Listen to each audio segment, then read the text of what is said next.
Welcome. This is the Paranormal UFO Group YouTube channel. Stay tuned as we bring you original content as well as commentary on the paranormal goings-on in the universe. Hit the subscribe button to keep up with our channel. If you enjoy discussing paranormal topics like UFOs, ghosts, out-of-body experiences, cryptids, and the generally unexplained, we welcome you to join our Telegram and Discord servers. The links are posted in the description. Thank you for watching. Hey, welcome to the video. Today we're going to do one, we've got a little blog series that we're working on called Paranormal Files West Virginia. West Virginia. This one is a very unique case called the Greenbrier Ghost. And basically, it is one of the oddest cases, one of the oddest court cases in U.S. history. It involves a lady named Zone Shue, who had just recently been buried. And about a month later, her mother, she started visiting her mother's bedside over the course of 4 nights. Her mother, Mary Heaster, was convinced that her daughter had been murdered. And this was the basis for, one of the most bizarre court cases in U.S. history. The only known recorded case of criminal conviction based in part on the testimony of a ghost.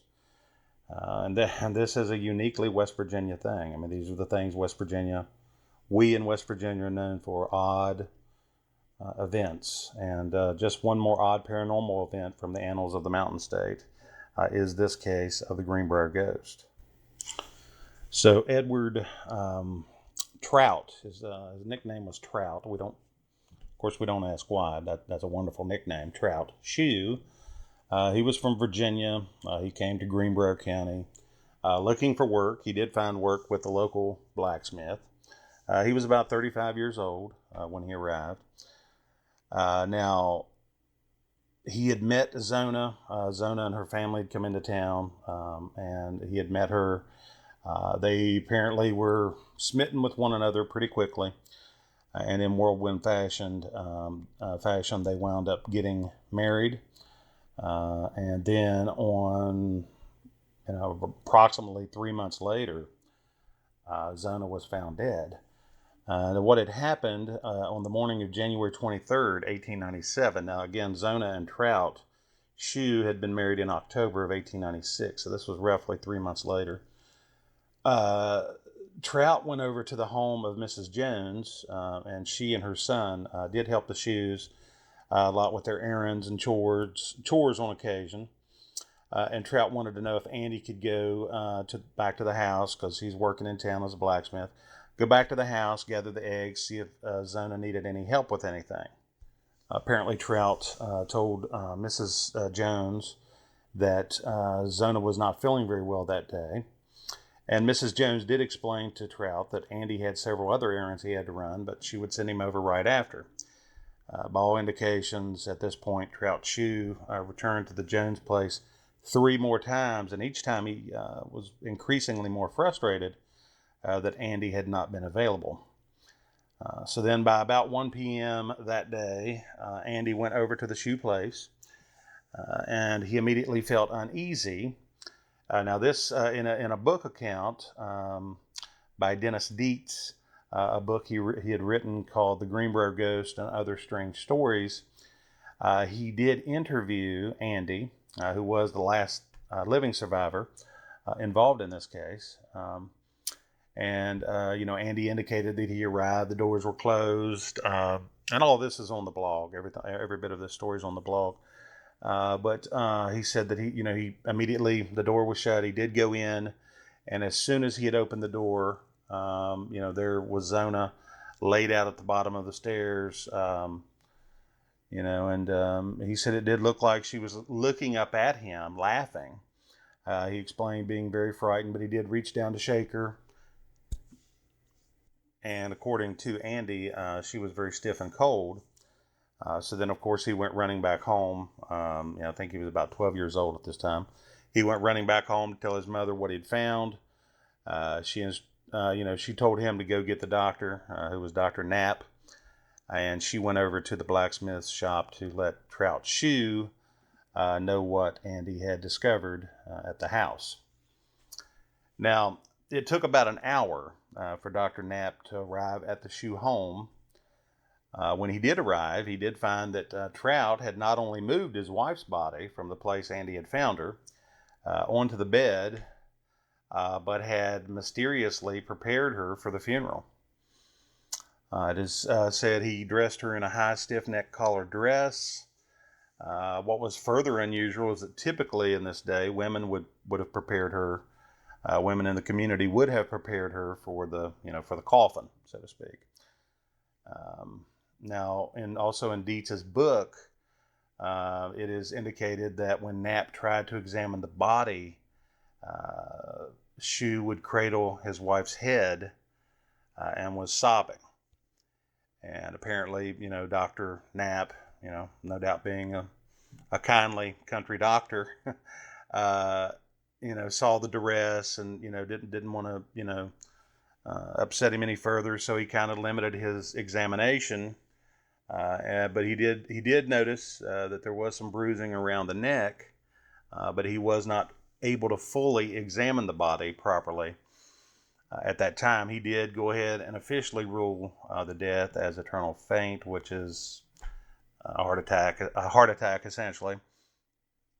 And then after that, the coffin was moved over to Mary Heaster's home for the wake, which back in those days, people did set up with the body, to make sure that they were actually gone, and from there it was taken, and she was interred at the local cemetery. Now, what's interesting, too, about this case is that Mary, Zona's mother, had removed a sheet from her daughter's coffin. Now, this sheet had Trout had put a sheet on one side, and I believe it was a pillow on the other to kind of cradle Zona's neck in the coffin, is the way it appears. So there was a pillow on one side and the sheet kind of holding her head in place. And in Troy Taylor's book, No Rest for the Wicked, he indicates that Mary decided to wash the sheet because, obviously, was starting to smell. As she dropped it into the wash tub, he reports in his book that the water turned blood red.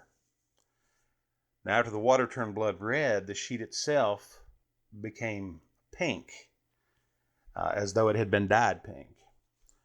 But then the water had gone back to a clear state. Now, Mary, who was already very suspicious, she did not like Trout at all, and she was already suspicious of her daughter's death. And she did see this as a clear sign that Zona had been murdered by Trout. Now, during the court case, or during the trial, Mary later stated that she had prayed and asked God to allow Zona to reveal the truth to her about Zona's death. So after it was about a month later, again that after Zona had been buried, Mary began seeing Zona at her bedside. Mary would testify in court that her daughter came to her over 4 consecutive nights and explained that her husband, Trout Shue, had abused and mistreated her. She stated that the reason Shue became enraged and killed Zona, this was Zona explaining this to Mary, and then Mary later testifying that it was because Zona had not prepared any meat for dinner that evening.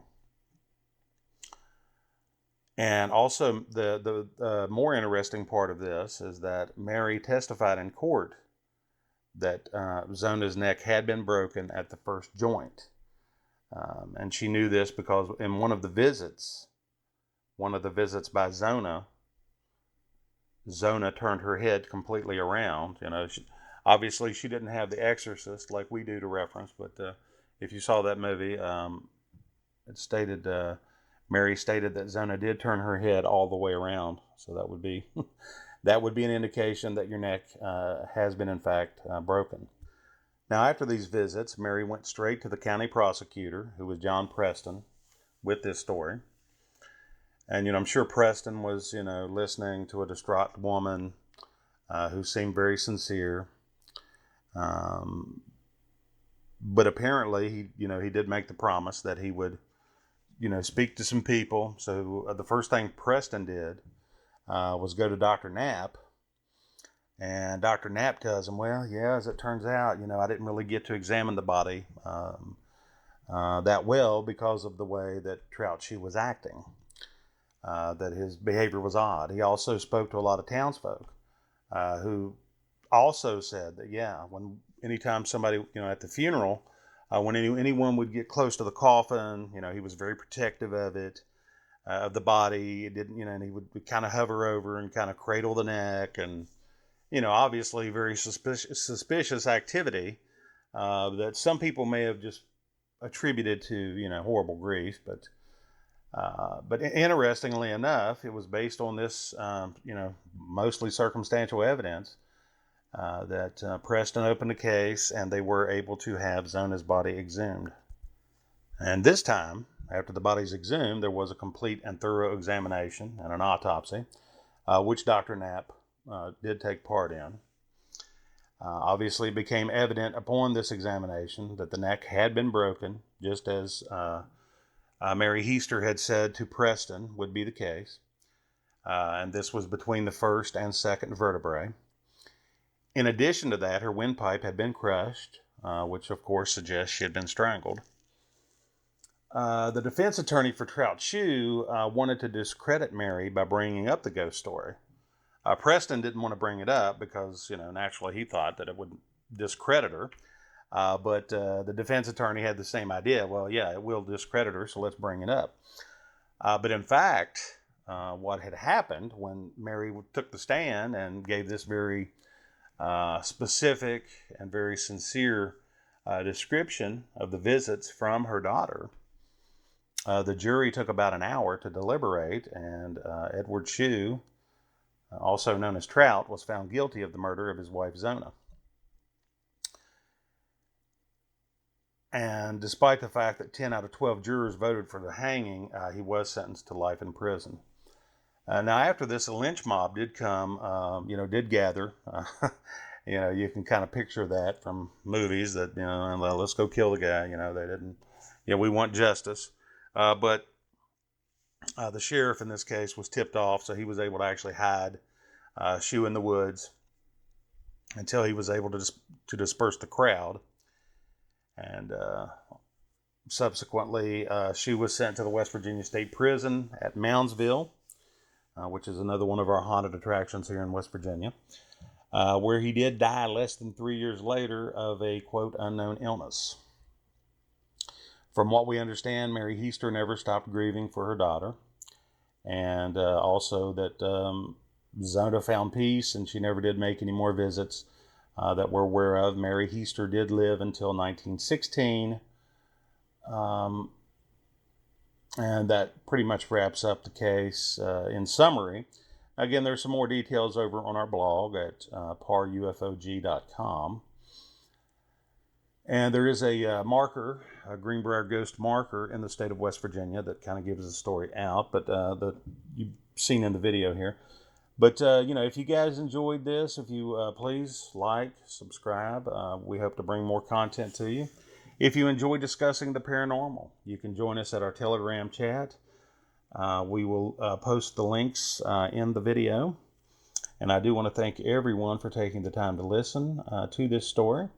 And please dig a little bit deeper. Again, you can check our blog out at paarufog.com or just do a little research on your own. But anyway, thank you again for listening, and we appreciate the support of this community.